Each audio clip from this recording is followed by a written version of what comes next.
Државната комисија за жалби по јавни набавки ја укина одлуката на Струмичката општа болница без проведување на електронска аукција да одбере фирма што ќе ги обезбедува болничките објекти.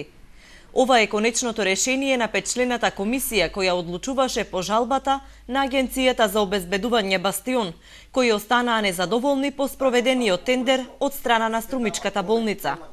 Комисијата ја разгледала жалбата на Бастион и утврдила дека болницата направила низа пропусти во спроведување на тендерската постапка и не го испочитувала законот за јавни набавки.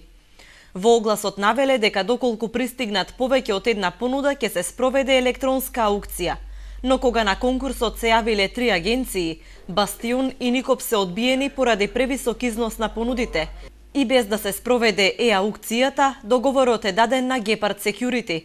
Поради тоа Струмичката болница ќе мора повторно да го спроведе тендерот и на Бастион да му ги исплати трошоците што ги направил за жалбената постапка.